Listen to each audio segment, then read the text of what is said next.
You're listening to Oilersnation Radio, presented by the Nation Network. Subscribe for free on iTunes, Spotify, or wherever you get your podcasts from. Welcome back. After missing one episode, we are back with Oilersnation Radio. Tyler, Rick, Dan, Bagged Milk. We are here to talk about a team that is on a 3-game winning streak. We are going to jump into things, do it in a bit of a different order. We're going to save the delicious debate for a little bit later in the pod, and we are going to start the show with the Alberta Blue Cross games recap. It's brought to you by Alberta Blue Cross and their fantastic travel insurance. You can find out more by heading to ab.bluecross.ca/travel. Protect your memories and more wherever your travel takes you with Alberta Blue Cross. But you know what? Actually, scrap the game recap. Let's go around the horn and do a little holiday recap. Rick, how was your Christmas break? It was good, buddy. It was good. It was a little bit short. You know, I have to go back to work. I was back to work on Boxing Day, but I made the most out of Christmas Day and got right back into it. But the only thing I'm upset about is by about halfway through the 27th, as I was out of leftover stuffing and mashed potatoes, and it's been a bit of a bummer since. I know Bagged Milk has been annoyed because of that pesky elf who's always going around putting a little something in his drinks. Is he still kicking BM? He's trying to. I drank a lot over this break, and it's irresponsible of me. So 2024, Tyler, I'm going to quit drinking for good. What do you think about that? I think you might make it to January 17th when we go to the Pond Doggy tournament with Tourism Jasper. I don't see him making it past like January 4th. Either the Oilers will stink and you'll be like, damn, I need to drink, or the Oilers will win 7 games in a row and you'll be like, let's party. Or I'll just forget I said this and have a glass of wine just because I like it. There you go. January 4th, the Christmas party. He's not getting past that. Yeah. Oh, yeah. No, yeah, okay. So I think I just randomly selected January 4th for no reason. Yeah, I forgot about it, to be honest. So between now and the 4th, I'm going to try not to. That's a good goal. Dan, what's going on with you? Doing great. I'm my Christmas holiday kicked in on December the 24th, and just been going ever since. Ripped over to Lloydminster for a day, and then ripped back and flew out to Halifax, and we're in Halifax for a week. So it's a great time with the family and just enjoying time with the family and friends. Nice. Dan out in Halifax. That is very on brand. Since we last met, gentlemen, the Oilers have won back-to-back hockey games. And I'll be honest, when the road trip started and they lost that game to the Islanders, I was pretty down in the dumps about the whole thing. It kind of felt like they missed the best opportunity to get 2 points on the road trip. And I said it would take a minor miracle for them to win both games against the Devils and the Rangers. Rick, you were shaking your head. You saw those wins coming. You believed in their chances going into Madison Square Garden on a Friday night in the second of back-to-backs? If we go back to a certain episode, and I don't know which one it is, but we predicted what we thought was going to happen in the road trip, and I said 3-0, and they should have beat the Islanders.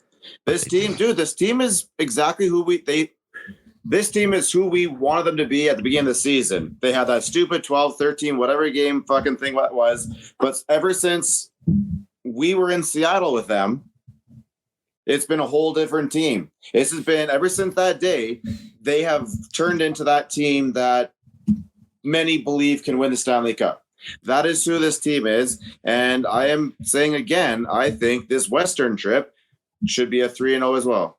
Hey, they already started off with a 5-0 win over the Sharks, but BM, I want to go back to that game against the Rangers. The Oilers win 4-3. They're down 1-0 though going into the third period. I said it was kind of similar to the win against the Jets that came in November, where they were down 1-0 heading into the third, but like you felt okay about it because they were playing good. They were just getting goalied. What impressed you the most about that win over the Rangers? I think that is just that they stuck with it. It was like you said, it was Jonathan Quick was doing 2013 Jonathan Quick things through probably the first 40 minutes, but the boys kept at it. And then eventually they finally got something to go. I also like that they got some depth goals again in that game. Ryan McLeod Heater, who saw this one coming, but it's nice that they're getting some contributions from throughout the lineup, and that's obviously contributing to wins. And that was a perfect example of it against the Rangers. Dan, have they shown you anything over this 3-game winning streak, 6-3 over the Devils, 4-3 over the Rangers, 5-0 over the Sharks, that they weren't showing you like 2-3 weeks ago? Yes and no. Like, I just think that it's a good reminder to me that that there is still ebbs and flows to the season. The Oilers need more more of those flows to come because of our early ebbs to this season. But yeah, we had our another little bit of a dip against the Florida teams and then the Islanders too. But I think that the team was still doing the right things in those games when they lost, especially against Tampa, where it didn't necessarily feel like a 3-game losing streak that we felt in October. So it just, I think that it's reminded me that the ship is stable, and we're headed in the right direction. I don't necessarily think that everything is perfect right now, but you have a pretty good set it and forget it game against the Sharks to really kind of remind you that the team that lost to that same Sharks team is not here anymore. Yeah, that loss to the Sharks in November, looking back on it, that was definitely rock bottom for the whole struggles early in the season, like the game that got Woody fired more or less. And then they come out yesterday, and I don't think that was their A minus, A plus performance. That was like a B minus performance. And I said at the start of Owen Everyday that it was the most boring game of the season, but that is like a compliment. The Oilers went out there and said, we're just not going to screw around. We're the better team. We'll just win. Man, to put out an old fight analogy, you come out and you just give that guy a flurry of punches right at the start. And then you're asking him, do you want any more?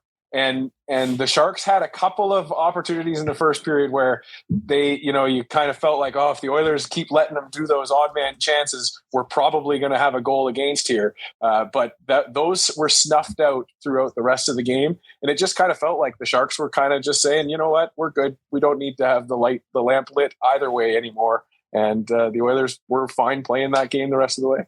In my 3 key things article at Oilersnation.com that went up this morning, it was just, one of the things that I pointed out was everything you guys said true, but San Jose just sucks. Like, yes. You can't recap a game like that without talking about how bad they are. They're awful as a team. And yeah, it's nice to put up 5 goals in the first 40 minutes. Stu obviously got the shutout, but they are a bad hockey team. There's a reason they've lost 7 in a row. Yeah, they're really stinky, and they give up like 5 or more goals in all of those games as well. I follow a couple. Their goal differential is like 50 worse than second place. Yeah. Like, if I'm not mistaken, their goal differential is like minus 73. And maybe the next one was like minus 40 or minus 30 something. It was absolutely insane when they showed that last night. Well, and I mean, did they not just beat like the 5 previous Stanley Cup winners too? No, that's the Coyotes. Well, the Coyotes did that? Yeah. No, the Sharks have been steadily just dying a slow death here. But like the goalie that they put in there, Chroma or whatever, he felt every bit the rookie that he is. It really felt like he was just doing situational goaltending where he was just in the right spot where he should be in that moment, and the goal went around him anyways. Like, we got reverse goalie there at the start of the game. To Rick's point, the Sharks have a goal differential of minus 76. Next up that I can find is Chicago. What's second place? Chicago's minus 42. There you go. That's absolutely insane. Dude, we're 30 games into the season. Yeah, the Sharks have played 36 games and they're down 76 goals in goal differential. That's insane. They've scored 74, but have given up 150, which leads the league by 18. The Blackhawks the Columbus Blue Jackets have minus 132, but they score a little bit more.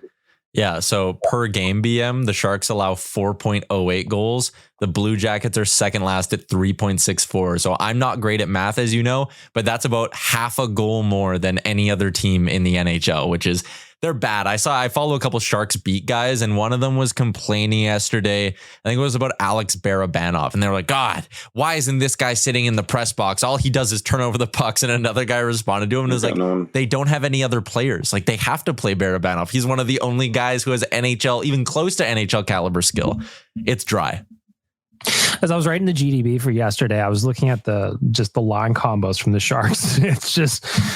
It's mostly who is this person, and then some skeletons of guys that used to be good a while ago. It's a wild team to look at. They are a far cry from the Jumbo Joe days. I'll tell you that much. What did you guys make of them giving that Magnus Krona his first NHL start? I feel like if I was him, I would have been like, yes, it's my dream to make a start in the NHL. Maybe we pick a different game. Maybe I'm sick today. Maybe I don't want to play Connor McDavid and Leon Draisaitl on my first time in net. You just gotta feed them. Just get out there. You got to protect your number one, your number two, and like what was he, like number 3 or 4 goaltender? Yeah. You got to all right, sorry kid, you're getting an NHL paycheck. You're on television. We'll bring your family here. I think it's nice outside, but yeah, for the next 3 hours, well, hopefully even the last 3 hours, you're going to be, who you're going to face. It is what it is. Go out there and enjoy your time. Fair enough. What did you say the goal differential was for the Sharks right now? minus 7. Minus 76. Oh, sorry. Okay. The Oilers, I just went and did some quick Dan math looking through the Oilers' decade of darkness, and I think that I found the worst one we had as a goal differential was 72 for an entire 82 game season. Like the Sharks are going to be colossally worse. I like their odds of beating that. That's wild. I don't know if anybody can bring up Tyler, are you rapidly trying to bring up a better stat than that for our goal differential over the decade of darkness? I was trying to see, we watched some really bad defensive hockey teams in Edmonton. We never had a team in the decade of darkness average more than 4 goals against per game over the course of an entire season. That never happened. So again, that just shows this is wild. The worst mark for goals against in a season for the Oilers during the decade of darkness would have been 09-10 when they allowed 3.39. So again, not even close to the 4.08 that the Sharks are at right now. So it's an ugly one in San Jose. I know some people were trying to be like, is there anyone you'd like to grab off the scrap heap when they sell off at the deadline? And honestly, I don't think there is. I'm not sure if there's a player. I don't mind Anthony Duclair, but I'm not sure exactly what he'd do for the Oilers. I don't want Mike Hoffman. LeBank's too expensive. There really isn't anyone on that team that I think is a good fit for the Oilers. I think outside of Mackenzie Blackwood, I guess, is maybe the only one. Yep. Yeah, you'd like to have, if Thomas Hertl was maybe an expiring contract, you'd be like, okay, that might work, but he's not, so it doesn't. Let's wrap up the wrap up of these 2 games by giving some love to players who came through. It is Who Delivered, and it is delivered by DoorDash, where for a limited time, our Canadian listeners can get 25% off and 0 delivery fees on their first order of $15 or more. All you need to do is download the DoorDash app and use the promo code NATION25. Download the app, use the promo code NATION25, get yourself 25% off. Maybe your New Year's resolution is to try more local restaurants. DoorDash can help you accomplish that resolution in 2024. I will start with you, Bag Milk. Over these last 2 games, Rangers, Sharks, who delivered? How can I not say Ryan McLeod? The guy had 3 goals on his last 4 shots at one point. So I 4 goals on 4 shots. Yes. Yeah. So how could you not pick him? I mean, he started off, he's got more points on this little mini run than he had the entire first 20 some odd games of the year. So Ryan McLeod, we needed him to start chipping in with some offense. He has done that. He is doing that. First time in his career, he's put up 3 consecutive multi-point games. So Ryan McLeod, you get my vote. You're delivering for us, pal. You are my favorite Cloud since the Cumulus. This is if you're a coach on that coaching staff, you got to sit him down and be like, dude, this is what happens when you shoot the puck. He's played, Sam Gagner has played in 14 fewer games than Ryan McLeod and only has 3 less shots on goal. Ryan McLeod is 10th on the Oilers in shots on goal on the season, and he's 4th on the team in shooting percentage. Dude, shoot, you have a good shot. If you use it, the pucks will start to go in. He still drives me crazy. I love the heater, but it's almost infuriating because it's man, if you just shoot the puck more, you're going to score like this a lot. It's wild. Dan, who do you have as who delivered?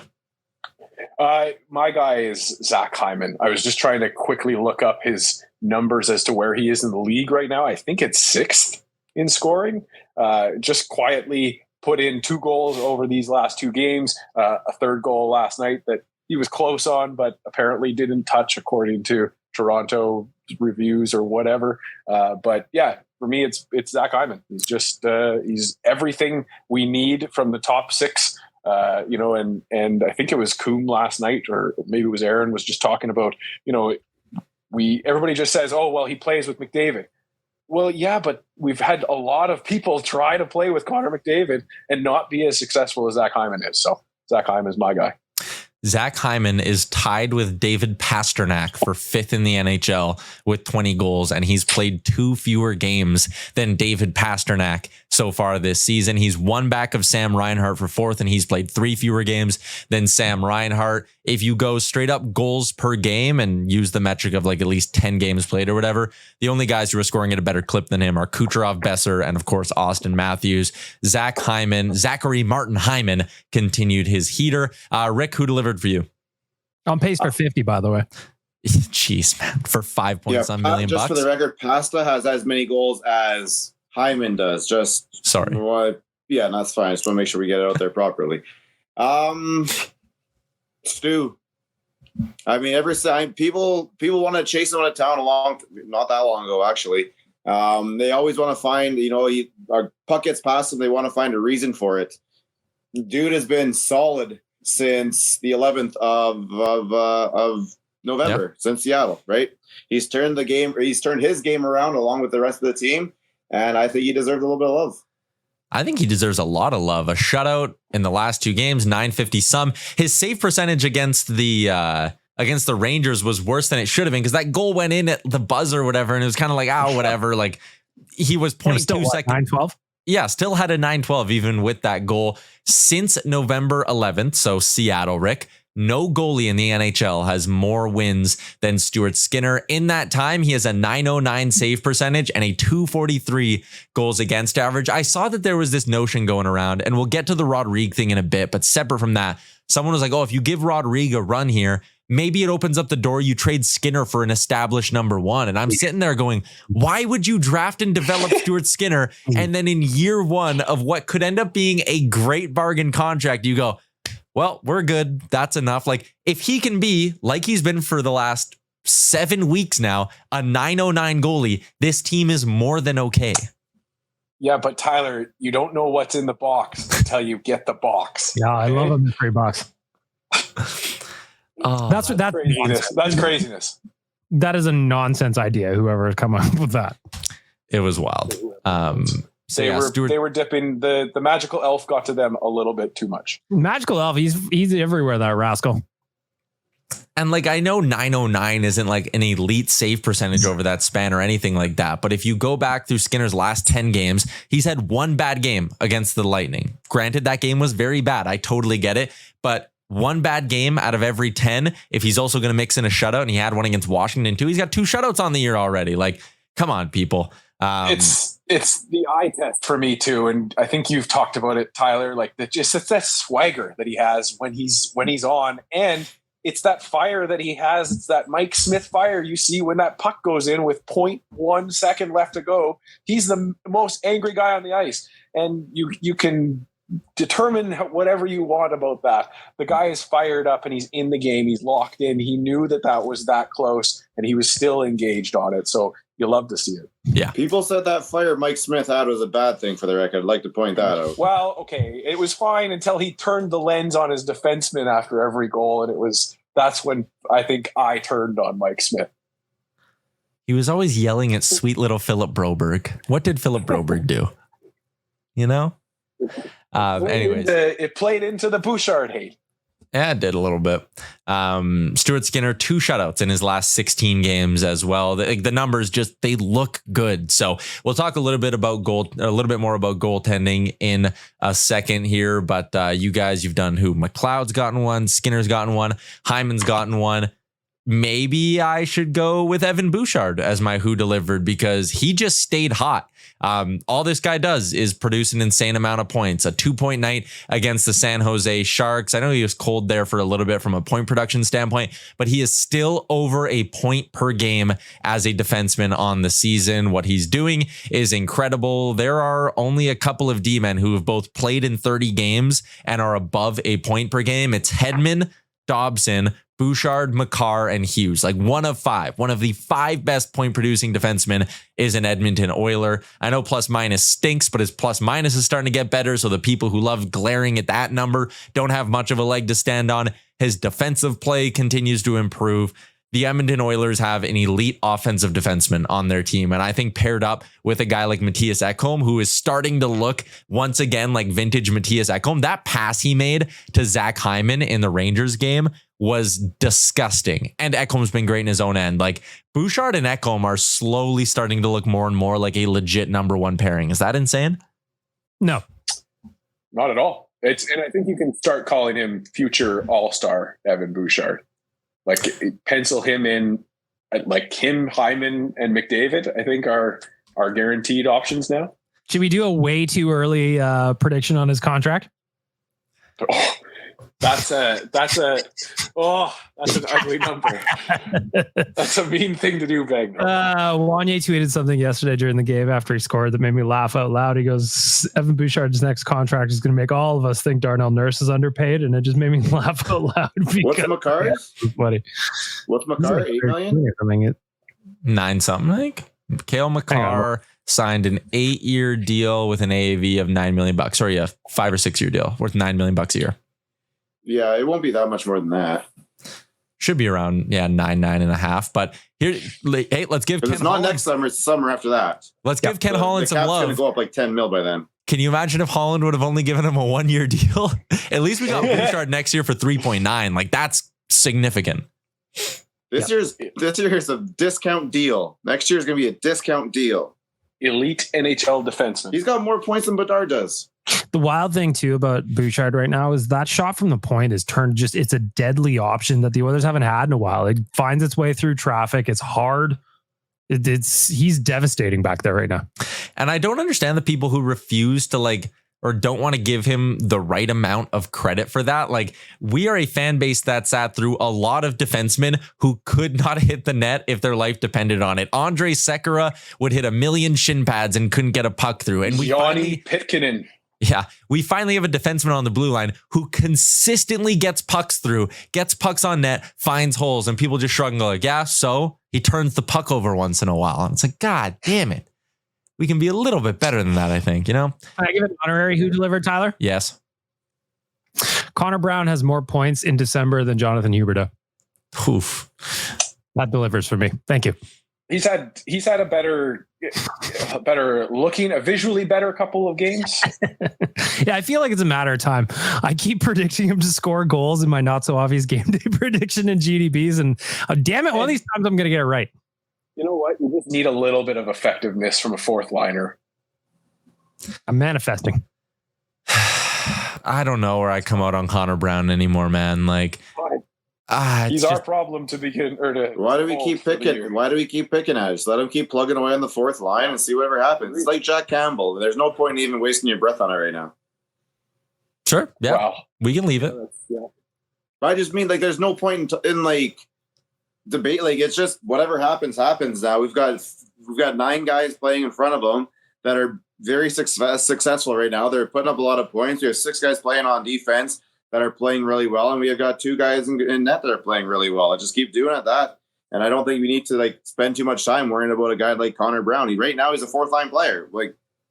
And when Sam Gagner comes back, with the way Adam Ernie's been playing, it's really a toss up to see who stays in and goes out. So he's only getting $750,000 this year. If you want to talk about the bonus or whatever, well, it's up and it's already gone. It's paid out. It's going to be paid out. Whatever the levels have been met already. It doesn't matter to me. Hey, he's going to have to score some quality goals now. It's not going to be quantity. It's going to have to be quality. He's going to score, a game winner against LA. He's going to have to score, a power or a playoff goal or 2. That's how you're going to get your value out of him now. You just get a 4 or a 6 goals out of 11 games like Ryan McLeod, and he'll be fine.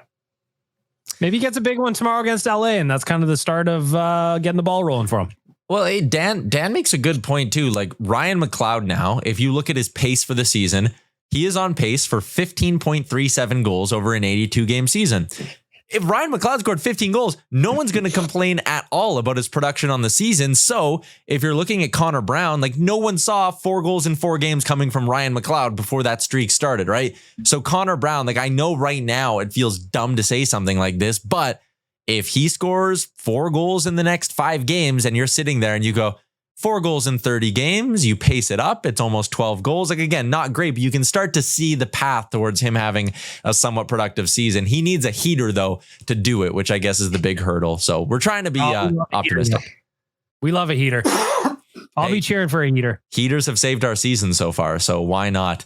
I did a little bit of research. Speaking of a potential heater coming up, I got a piece that's coming up on Oilersnation.com that people can read either later today, early tomorrow, one of the two. About just the Oilers and how they traditionally like to go on late season heaters. So I looked back that first playoff year with McDavid. From October until December, they had a .592 points percentage. From January 1st on, they had a .659 point percentage. If you go back to 2 seasons ago, the year where they fired Tippett for Woodcroft, in the first 3 months of the season, so from October till December 31st, they had a .592 points percentage. In the back half of the season, .657. Late season heater for the Oilers. And then you even go back to last year, it's the most remarkable. They had a .553 points percentage on December 31st. From January 1st on, .761. This is a team that loves saving their best hockey for late in the season. And when you look at the stretch from now, including yesterday against San Jose, from now until the end of January, they have 14 games. 2 of them are against what I would call elite teams, LA and Toronto. They have 5 games, though, against lottery contenders. They've beaten San Jose already. They get Anaheim once, Columbus, and 2 against Chicago. Like, over this 14-game stretch in January, it is not unrealistic to think that they could go 11-3 over this.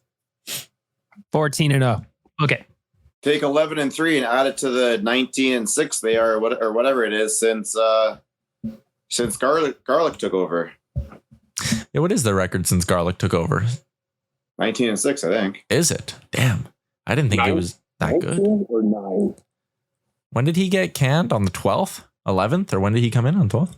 13-6, Rick. 13, my bad. 13 wins in 19 games is probably what you're thinking of. Anyways, the Oilers traditionally get hot in the back half of the season, and the month of January, the schedule gets very easy. So I know there's no winnable games in the NHL, but that's potentially a stretch that the Oilers could take advantage of. But of course, no one's ever happy with the status quo. Calvin Pickard is giving the Oilers some decent starts, and yet people are still itching for changes between the pipes. It is our delicious debate, and it is brought to you by Wendy's and the all-new Wendy's app. Did you know you can get 150 bonus reward points on your first order and grab the sweet taste of what is a delicious Wendy's lunch when you download the Wendy's app? Or if you want to win some more prizes, head to dailyfaceoff.com, play the Survivor Pool game, and you could win weekly prizes like the spicy chicken sandwich from Wendy's and the Wendy's app. Your delicious debate today, gentlemen. Everyone's clamoring for it, but when would you call up the number 1 goalie in the American Hockey League, Olivier Rodrigue? Rick, when do you do it? You don't do it till, the last couple of games of the season or next season, unless you're forced upon by these 2 goaltenders that you have up here right now. Like, there is no point in bringing them up here. You're not like, why would you play him ahead of Stu unless you're trying to rest Stu or give Stu a night off? And why would you play him ahead of Pickard unless Pickard's shown you that his game has dropped off a bit and you need that win and you really want to see, like, there's no real big advantage to having him play this season for the player's growth itself. If he just gets through the rest of the season, he's the number 1 goaltender in the AHL. That is enough in itself. You don't need to have the number 1 goaltender in the AHL who had 2 games in the AHL and did this, that, or the other thing. So unless you're forced to by these 2 goaltenders right now, I don't see any point in bringing them up. And it's not against him. It's just let him keep playing down there. Why would you rush him? What do you say? Yeah, I'm with Rick. Like, I mean, it doesn't make any sense. Like, looking at Pickard's 5 games played, he's got 2 wins, a .299 goals against, and .898 save percentage. Now, those aren't sparkling numbers by any means. But he is the backup. Exactly. He's the backup, and Stu's playing really well right now. Why not let Rodrigue, yes, this AHL run he's on right now is fantastic. He's got the best save percentage in the league for goaltenders that have played whatever number of games it is, 5+ games. Let him keep it going. Let him be the big fish in a small pond for a little bit. I don't see why that's a bad thing, unless there's some kind of, like Rick said, some kind of unforeseen circumstances that forces the team's hand. Why wouldn't you want Rodrigue playing every night or every other night or however they're going to do the split? It seems like he's playing every night right now. Why wouldn't you want that down in the AHL? Let him develop. It's a good thing. I think it's a good thing. And if you see a dip in our top two goaltenders right now, then I think before you go bring up Olivier Rodrigue and let him take a kick at it, is you make that trade to get rid of Campbell and bring in that veteran goaltender that you're going to plan on going into the playoffs with Stu. Dan? There is just no point in it. All right. Well, you guys you've challenged me to come up with a reason as to why we should do this. I think that how can you make a Jordan Binnington thing happen without calling up your AHL goaltender that you've never used in the NHL? Okay, that's a bad one. I think that it might be good to have them bring him up because him and Stuart Skinner could become like a really good duo of buddies together. Okay, that's not great. I don't know. This is like some kind of stepbrother situation. I'd like to watch that. Yeah, maybe, right? Like the drop. We could sell some more subscriptions to Oilers Plus. That's how we'll do this. I don't know how else to spin it as an organization other than like you guys listed. If Pickard starts to falter or becomes, like a toxic situation in the locker room, or vice versa, maybe Campbell becomes a toxic situation in the locker room and they want to get Rodrigue out of there. I don't know. But I'm just that's the only reason I think that you bring Rodrigue up anytime before the playoffs. Like Rick said, maybe I don't know if you can even carry black aces anymore, but that's the only reason I would really find a way to make him an NHL goaltender this season. He doesn't come up for the playoffs until Bakersfield is done with their playoffs because you're not going to just bring him up here to be number 3 and lose out on the opportunity to take a team to the playoffs down there. Okay, I'm going to disagree with you guys a little bit, and I'm going to make a legitimate case for this guy coming up. And I am going to say right now, I agree. It's premature. I know there's people who are like, call him up for Anaheim. It's an easy game. And it's like, no, like it's still an NHL game. Anaheim's got some good young shooters. Like you don't bring him up for the Ducks. But I am eyeing up January 23rd against the Columbus Blue Jackets. In the first 20 days of January, the Condors play 8 times. There are 5 spots you could give Rodrigue starts. Between the one more start he's going to get this weekend in December and 5 more games you could give him in January, he'll be at 16 games on the season. If he still has above a .930 save percentage in the American League, I think you need to do it. I saw the tweet the other day from Pat Puff, who produces After Dark for us and a few other things around the network. And he mentioned that there are like 5 goalies drafted after Olivier Rodrigue. 5 goalies drafted after Olivier Rodrigue in his draft year who are starting in the NHL right now, like getting regular starts. Lucas Dostal in Anaheim, Joel Hofer, Ivan Prosvetov, Akira Schmid, and Sam Urson in Philly. These guys are all coming up and being impactful goalies in the NHL. It's not like they'd be rushing Olivier Rodrigue into this. It's actually kind of right along where his development should be. And the other thing is, if by that 15th or 16th start, if he's still .930 or better, you're not forcing a guy up who's got a .905 and you're just like crossing yourselves and we're praying that this works out. He's earned it in the American League. And if he comes up and can give you quality NHL minutes and you can lock in that duo, not just for the rest of this season, but for next year and maybe even the year after that, your future plans become a lot easier to sort out. So I think there's no downside to giving him a start against Columbus in late January if his heater keeps going. I know I have a couple caveats in there, but like, what's the downside to starting him that game against Columbus? What could be the worst thing that happens versus the upside is the Oilers lose. What's the upside though? You just found your 1B to go with Stuart Skinner for the next 5-6 years. He had one good game. That would be small sample size. Like I agree with you. I want to see those two as our goaltending duo going forward. But just like counter that one argument there, if he has a good game, it's like, well, okay, it was a good game, good. If it was a bad game, like, well, it was one bad game. Like, what's the big deal? Either way, you can't get too high or too low about either one of those. It's just, I don't think he's going to be your number 2 going into the playoffs this year. Why can't he be though? Would you be willing to? If you start him against Columbus and he plays well, I want to go back and find October Tyler right now. I want October Tyler to sit here, look me dead in the eye, and say that he's somewhat okay with having Skinner and Rodrigue be the Oilers' 1 and 2 goaltenders going to the playoffs this year. That's what I want to see. Can you also tell that Tyler the save percentage that he would have in the middle of or end of December? Could you tell me Jack Campbell's save percentage? And I'd go, ooh, yes. 883. Jack's not playing that good. Hey, then you'd go, no, Tyler, that's his save percentage in Bakersfield. And October me would be very upset. So, I mean, you were ready. What were you willing to trade for Saros there a little while ago? First, Broberg, Campbell, and another first. I'm pretty sure there's 2 firsts in there. 2 firsts, Broberg and Campbell. I would still do it. But my point is, if he plays good, I think you threw in a Holloway or a McLeod too. I might have. I was spending. BM, what's up? Looking at the list of names that Pat tweeted, though, outside of, I'm just looking at all their numbers. Outside of Joel Hofer, he's got a 912. Nobody else has really got save percentage worth writing home about. You know what I mean? Like an 893.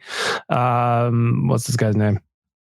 Sammy Ericsson's got 902. Have they all started their NHL careers this year, essentially?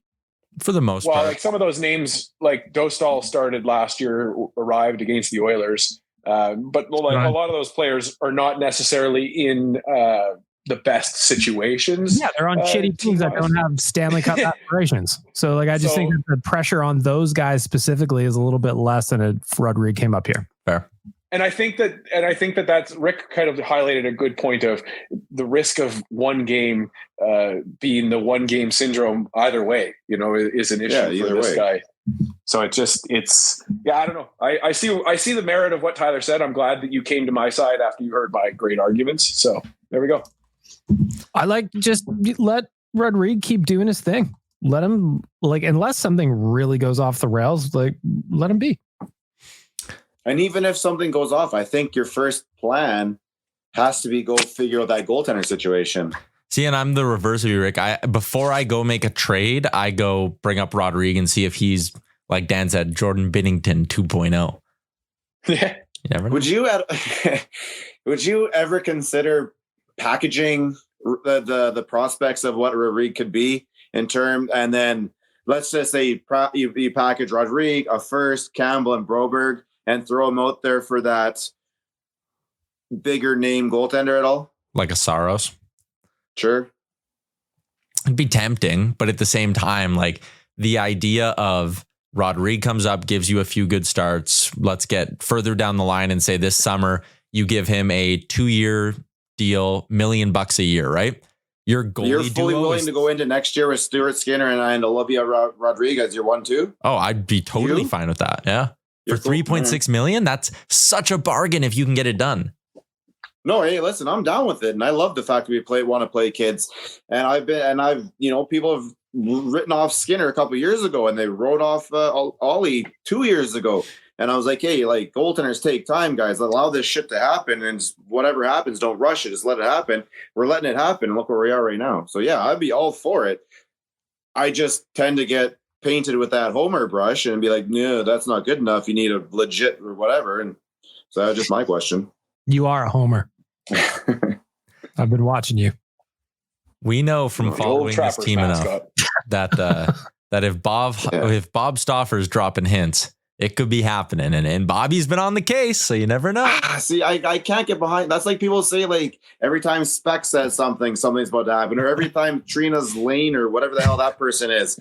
There's just no substance to this anymore. You can't go back and last time Bob made a whisper of something, it came true. It was this, that, or the other thing. And that goes with the rest of them. So I can't look at those anymore. I used to sit there and watch that Trina's whatever and like get excited when Garfield's talking about us and go, you know what? Something might be happening.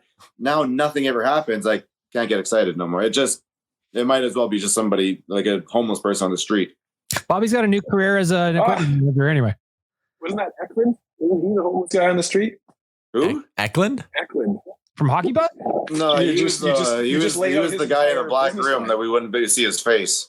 Yeah. He just laid out his entire business plan where he just threw things out and people listened to him for a while and then everybody realized. I think he throws out preliminary phone calls like, if he was sitting in the stands one day and he saw Bob go over and talking to the Ottawa GM trying to make a trade back in 2011. So he's going, you know, what were those names? Bang, bang, bang, bang, bang.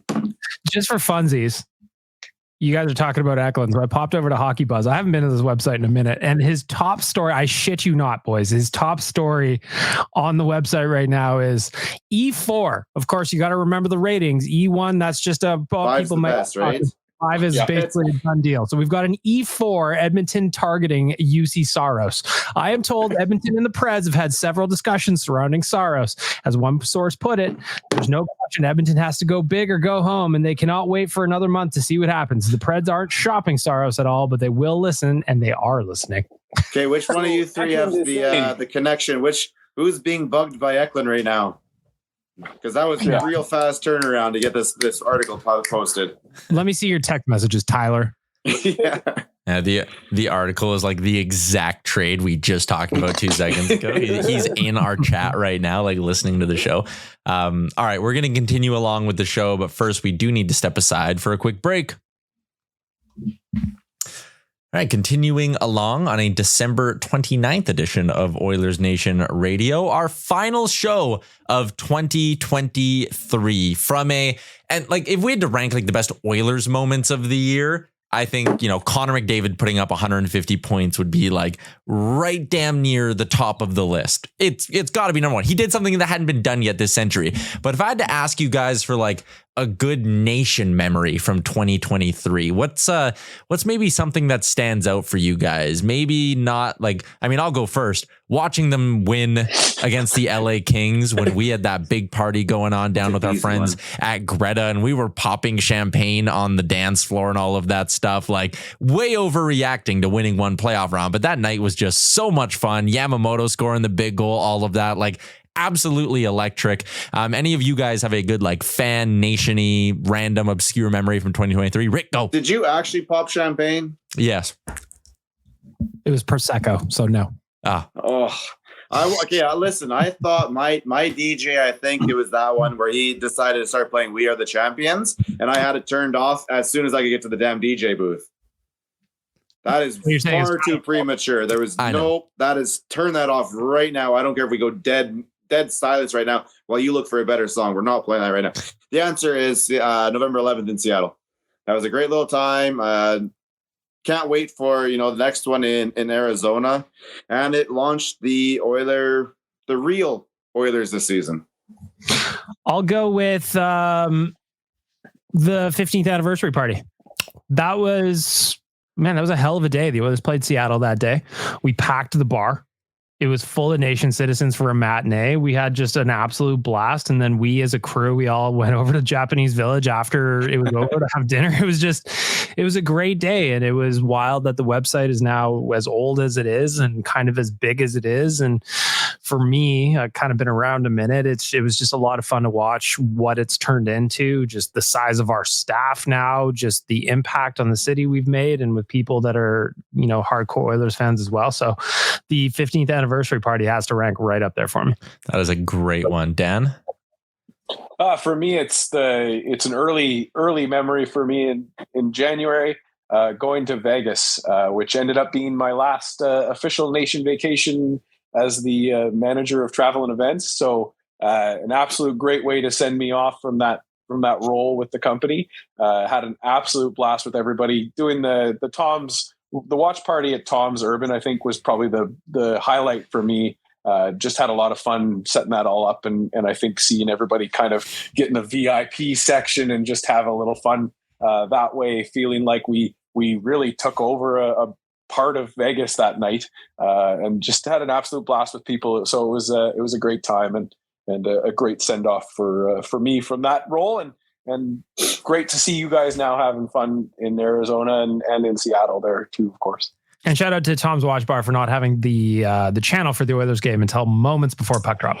I'm not going to lie to you, Bag Milk, as I was remembering this memory and remembering it fondly, I did have a little bit of a trauma response to understandable. The fact that the general manager did approach me with a stone face and told me, 5 minutes before, that they did not have the subscription that I had absolutely had an email chain 8 months previous that was confirming that they would have the subscription ready to go.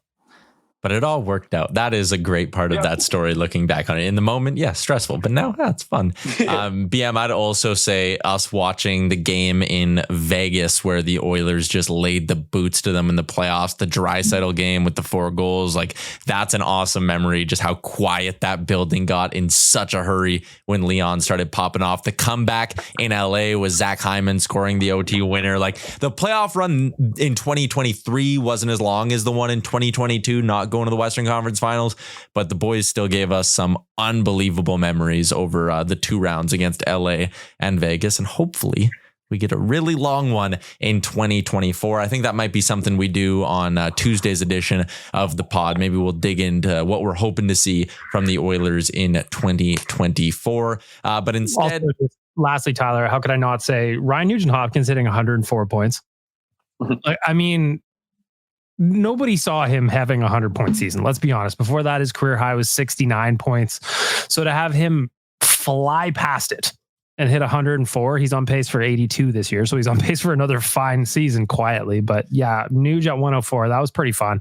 And then the video from Oilers Plus that came out where they were giving him the 100-point cake and everybody was super fired up for him. That was fun too. Yeah, Nuge hits 100 this year. I mean, in 2024, maybe the equal story is Hyman scoring 50 for the Oilers. Maybe Bouchard as a point-a-game defenseman.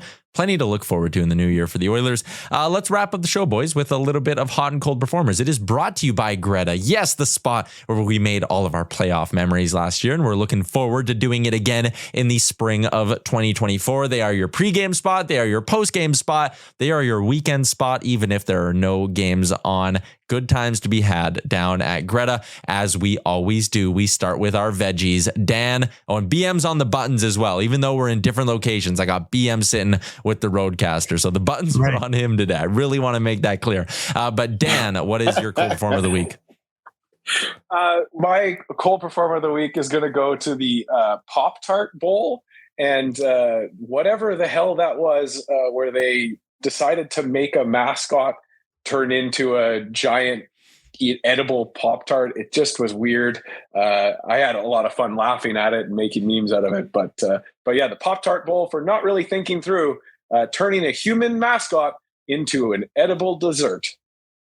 It was very smart. The free marketing they're getting out of is incredible. You just mentioned it twice. Actually, true. I saw a thing on Twitter that told you like how much over what they normally would have spent to get that type of exposure. That's like 3 times by leaning into your sponsor of your bowl game than just whatever. So they leaned into it. And at that point, it's Pop-Tarts, man. There's no such thing as bad publicity. Hey, I didn't factor in the economy and the free market society into my cold performer. I'm sorry. You know what, too? Pop-Tarts, though, I do have a gripe with them because me missus bought Pop-Tarts a little while ago. I haven't had a Pop-Tart in, I'm going to say, a decade plus. They've really shorted the amount of icing on top of the Pop-Tart these days. It is not what I remember when I used to get Pop-Tarts. I'll tell you that much. Buy Pop-Tarts and then go over to the cake aisle and get some of that get some of that the fuck is it called? Icing? Yeah, the icing. Grab some icing and just liberally apply for yourself. The hand motion was the best, Rick. It got us all to where you need us to be. Yeah, thank you. I thought the memes were unbelievable. I also really I think it's like the Dave's Real Mayo Bowl, and the winning coach gets a whole Gatorade jug of mayonnaise dumped onto them, and then they have to do an interview after. And the coach this year looked so pissed off about being covered in mayonnaise. It was very good. Rick, who's your cold performer of the week? I'm going to piggyback off mine from last week, and it's still all the 9-to-5ers with the week off. Like, they're everywhere. I can't get anywhere peacefully, quietly on a Monday, Tuesday afternoon. So I'm just hiding in my condo the next Tuesday, and then I got to come back out and live my life. Emotional damage. Yeah, that's fair. We're always good for 3 good Rick rants like that at different points of the year where you're like, there's people out during the day. I don't like it. Go back to work. You're getting your money away. Rick rant. BM, your cold performer of the week. My cold performer of the week is the way cell phones work now in terms of I did not need a new phone. at all. My phone was fine. Everything was working well. I had space. It was still, the screen was good. All of that stuff, all true.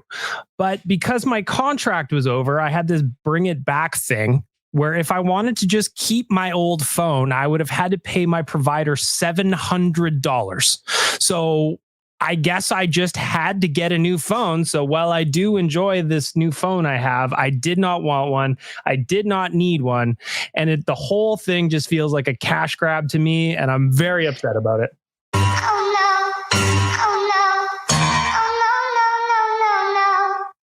The pictures of Frank would be so much better though now. Oh, they're crisp, baby. Put it on portrait. I'm going to give my cold performer of the week to the Detroit Pistons, who after starting the year 2-1 have lost 28 consecutive NBA games. They almost took the best team in the league, the Boston Celtics, down last night as 17.5-point underdogs, but lost the game in overtime. Of course, in the NBA, no OT losses. It's just wins and losses. So their streak is now at 28 consecutive losses.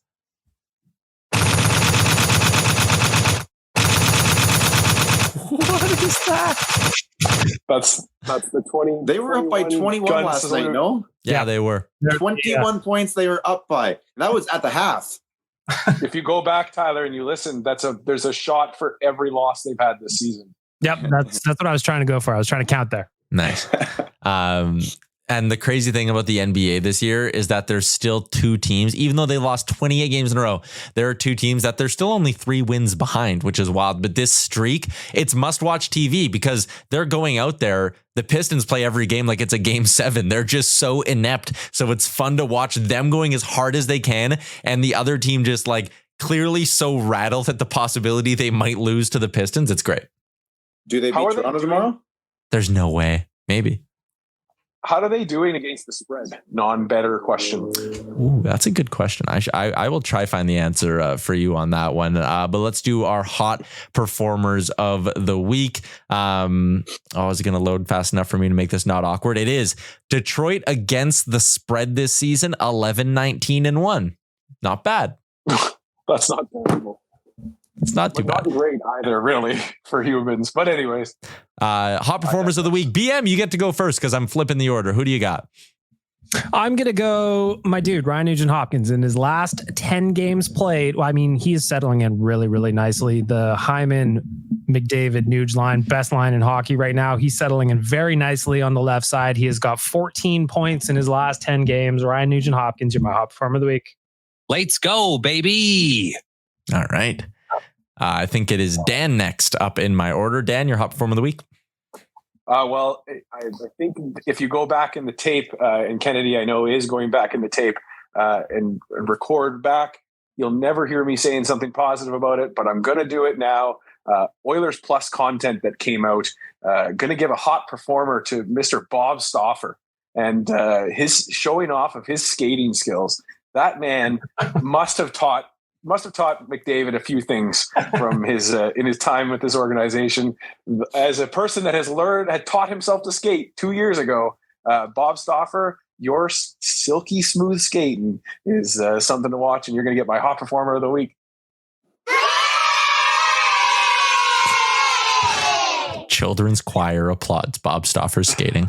Rick, your hot performer of the week. If you're looking at the guys on the team, man, I think there's only one you can look at right now, and it's Ryan McLeod.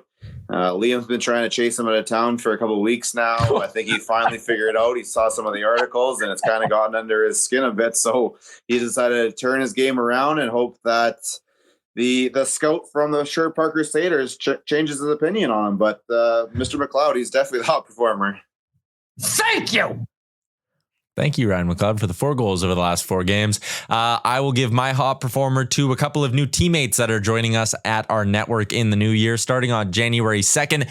Every single morning at 7 a.m. Mountain, 9 a.m. Eastern, you can watch Johnny Lazarus and former NHLer Colby Cohn. They're going together to give us a new morning show on the Daily Face-Off YouTube. They're going to bring a really kind of fresh, young perspective to things going on around the NHL, and it is going live every day. So another good show to add to your sports content repertoire, and another good couple lads that we're adding to our team at the Nation Network. So Johnny Laz, Colby Cohn, and the new show, Morning Cup of Hockey. Get my Hot Performer of the Week. Yeah! I know we did our rank the holidays on the last episode, and Rick, because of your employment, you'll be going hard on New Year's. Dan and BM, do either of you go hard on New Year's, or are you in bed by 11? Well, I don't know if you knew this, but I'm in Halifax right now. And so the time change is absolutely murder. That hockey game, like the fact that the Oilers scheduled in this California run for me has just been absolutely money. Last night's game started at 11:30 local time. I was up until 2 a.m. Watching the Oilers beat the Sharks. So yeah, I will be up. I will be up long past midnight. It's miserable out here. No, I stopped caring about New Year's a long time ago. It is a Sunday for me, New Year's Eve. So I'm looking forward to sleeping in, but I'm on After Dark tomorrow, or I guess Sunday with Aaron. So we'll be doing the last After Dark of the year for 2023. So I'm looking forward to that. That's what Will you be in a tuxedo for it? Always. That's what I wear 24/7. Yeah, he's wearing one right now, Rick. Come on. Mm-hmm. Three-piece. It's Canadian tuxedo. Come on. Rick, you were pointing at me. Did you have something else to say before the end of the show? Pardon? You were pointing at me before I did my New Year's question. Did you have anything else to say before the end of the show? I don't think so. I just point a lot. He just wanted to fight you. He was calling you out through the screen. Mm-hmm. All right. I was watching the Canada-Sweden junior game here not go so well. So I flipped over to the Spengler Cup game, and things are pro-Canada over here. Shout out the Sweden fans, though, for trolling the Canadian hockey fans by doing the "Hey Baby," apparently. I just read that on Twitter. This is, I don't know that I've been less interested in a World Juniors than I am this year for quite some time. I think you and I are aging out, Bag Milk. I think so. But like, there's there's no Oilers prospects to watch at all either. Yeah, so that's a part of it. At least normally we have a couple of guys who we can kind of pay attention to. This year we don't have that. So I find myself really struggling to care. I'll start to care in the medal round, but yeah, I think that's kind of where I'm at too. All right. Canada does play Germany at 11:30 on December 31st. Is Leon on your team? Leon, yeah. Yes? Yeah. Okay, then Leon Jr. All right, that's a wrap on this week's edition of the pod. We will be back on Tuesday, and I believe we'll be back in studio for that one as well. Shout out to Alberta Blue Cross, DoorDash, Wendy's, Greta, and you, the listener. Thanks for tuning into this podcast in 2023. We hope to see you again in 2024 as the Oilers continue their run through this season. Thanks for tuning in. Stay safe on New Year's. I said this on O&E. I'll say it here. Don't be a dummy and don't drink and drive. You three all stay safe as well. Dan, safe travels as you eventually make it back to Edmonton. Thanks for doing this pod for another year, and we'll chat with you all in 2024. Bye. Bye, everybody.